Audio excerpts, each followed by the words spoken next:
বিসমিল্লাহির রহমানির রহিম। তুহিন ব্লগসের পক্ষ থেকে আপনাকে স্বাগতম। আজকের ব্লগটি হচ্ছে ভোলা জেলার চরফ্যাশন উপজেলা নিয়ে। কিছুদিন আগেই হয়ে গেল জাতীয় সংসদ নির্বাচন।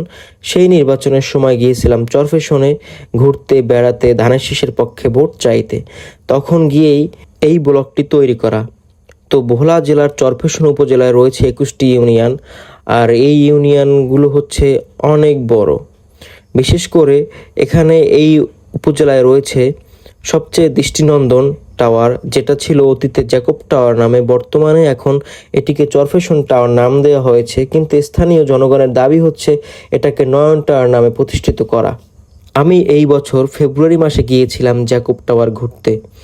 সেই সময় ছিল জাতীয় সংসদ নির্বাচন। আমার পছন্দের প্রার্থী জনাব নুরুল ইসলাম নয়ন দাদার পক্ষে ধানের শীষে ভোট চাইতে ভোটের কার্যক্রম করতে করতে ধানের শীষের পক্ষে প্রচারণায় জয়েন করতে করতে যখন একটু ক্লান্ত হয়ে গিয়েছিলাম, তখন ক্লান্তি দূর করার জন্য গিয়েছিলাম এই চরফ্যাশন টাওয়ারে।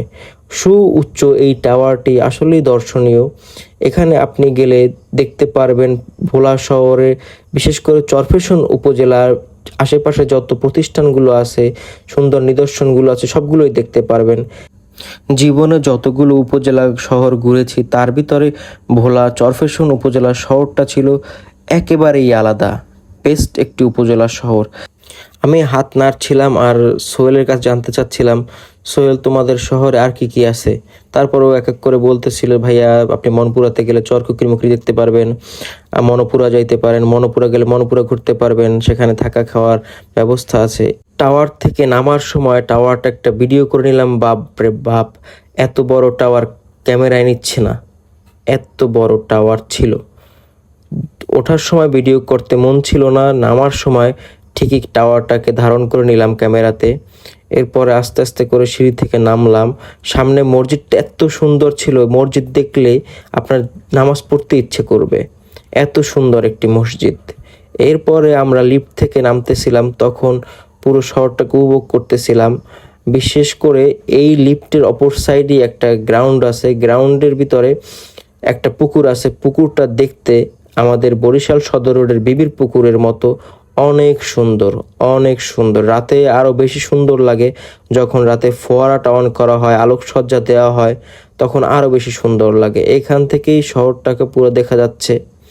এবং ওই পাশে আছে শিশু পার্ক, তারপরে আছে শহীদ মিনার, বিভিন্ন উপজেলা পরিষদের ভবন টবন। এই রোড থেকে যেতে হয়।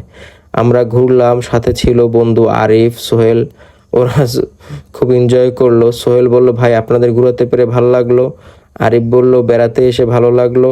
আমারও অনেক বেশি ভালো লেগেছে, কারণ একটা নতুন অভিজ্ঞতা। জ্যাকব টাওয়ারটা ছিল একটা স্পেশাল নিদর্শন বরিশাল বিভাগের। তো কখনো যাওয়া হয় না, চরফ্যাশনের নির্বাচন উপলক্ষে গিয়ে দেখে নিলাম। আল্লাহ হাফেজ।